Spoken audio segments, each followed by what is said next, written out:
ఇప్పుడు SC ST commission మూకుమ్మడిగా ఉంది.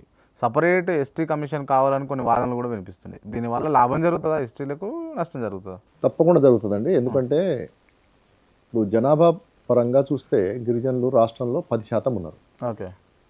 అయితే యునైటెడ్ ఏపీలో 6% ఉండేది గిరిజన జనాభా. అయితే ఈ ప్రపోర్షనేట్గా ఈ జనాభా సరాసరి తీసుకుంటే మనకి తెలంగాణ వచ్చిన తర్వాత గిరిజన జనాభా ఇక్కడ ఎక్కువ ఉంది proportionately. When compare to the total population 10% వస్తున్నారు. అదే ఆంధ్రప్రదేశ్కి వచ్చేసినప్పుడు ఇప్పుడు 6% 10% అయినప్పుడు అక్కడ తగ్గే అవకాశం ఉంది. సో 6% పాపులేషన్ ఇప్పుడు అక్కడ ట్రైబల్ పాపులేషన్ లేకపోవచ్చు, ఉంటే 4% దాకా అంటుంది. సో ట్రైబల్ పాపులేషన్ తగ్గింది, కానీ అక్కడ రిజర్వేషన్ ఏదైతే యునైటెడ్ ఏపీ ఉన్నప్పుడు ఉన్న రిజర్వేషన్ 6% ఉందో అది ఇప్పుడు ఇంప్లిమెంట్ చేస్తుంది అక్కడ గవర్నమెంట్. ఇటీవల మీకు తెలుసు ఇక్కడ గిరిజన జనాభా ప్రాతిపదిక మీద 10% పెంచాలని చెప్పి చాలా ఉద్యమాలు జరిగినాయి. గవర్నమెంట్ కూడా ఆ కమిషన్ ఈ కమిషన్ చేసి చాలా రోజులు ఇది చేసిన సందర్భం, ఎన్నో పోరాటాలు కూడా చేసినారు, చాలా సంఘాలు గళమెత్తినాయి. అయితే అల్టిమేట్గా ఏం జరిగింది, 22లో సెప్టెంబర్ 30 రోజు ఒక జీవోని జారీ చేయడం జరిగింది మన తెలంగాణ గవర్నమెంట్. అందులో ఏంటంటే 10% రిజర్వేషన్ ఇస్తున్నారు. సరే 10% రిజర్వేషన్ ఇచ్చారు తెలంగాణకి గిరిజనులకి, కానీ ఇప్పుడు ఎస్సీ ఎస్టీ కమిషన్ అని మన దగ్గర ఒకటి పనిచేస్తుంది.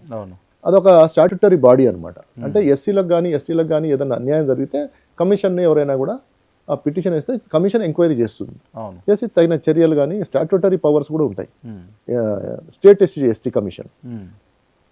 అయితే ఇప్పుడు మన తెలంగాణ విషయంలో వచ్చేసరికి ఇప్పుడు జాతీయ స్థాయిలో చూస్తే మనకి ఒకప్పుడు ఎస్సీ ఎస్టీ కమిషన్ ఇట్లాగే ఉండేది జాతీయ స్థాయిలో, కానీ తర్వాత కేంద్ర ప్రభుత్వం ఏం చేసింది, ఎస్సీ కమిషన్ వేరే ఎస్టీ కమిషన్ వేరే, నేషనల్ జాతీయ కమిషన్లు వేరు చేసింది. నేషనల్ ఎస్టీ కమిషన్ సెపరేట్గా ఉంది మనకి ఎప్పటి నుంచో, కొన్ని ఒక దశాబ్దం దాటింది. అయితే అట్ ది సేమ్ టైం కేంద్ర ప్రభుత్వాలు సూచనలు చేసినాయి ఏంటంటే రాష్ట్రాల్లో కూడా ఎక్కడైతే కన్సిడరబుల్ పాపులేషన్ ఆఫ్ ట్రైబల్స్ ఉన్నారో అక్కడ మీరు ఎస్టీ కమిషన్స్ పెట్టుకోండి అని చెప్పి. దీంట్లో భాగంగానే 2013లో మన యునైటెడ్ ఏపీలోనే ఒక రిజల్యూషన్ కూడా అసెంబ్లీలో పాస్ అయింది, ఏమని ఎస్టీ కమిషన్ పెట్టాలని చెప్పి. ఆ లోపల ఈ ఉద్యమం జరుగుతుంది, అప్పుడు తెలంగాణ ఉద్యమం ఉధృతంగా ఉంది. తర్వాత రాష్ట్రం విడిపోయింది. విడిపోయిన తర్వాత ప్రభుత్వాలు ఏం చేయాలి, అంతకుముందు అసెంబ్లీలో తీసుకున్న డెసిషన్ని ఇంప్లిమెంట్ చేయాలి. కానీ over a period of time ఈ డిస్టర్బెన్సెస్లో సరే కొత్త రాష్ట్రము, సరే కొంత టైం పట్టింది. అక్కడ కూడా ఆంధ్రప్రదేశ్లో కూడా కొంత టైం పట్టింది. తెలుగుదేశం ప్రభుత్వం తర్వాత జగన్ ప్రభుత్వం వచ్చింది. జగన్ ప్రభుత్వం వచ్చిన తర్వాత 2017లో అక్కడ ఎస్టీ కమిషన్ను వాళ్ళు ఏర్పాటు చేసుకున్నారు.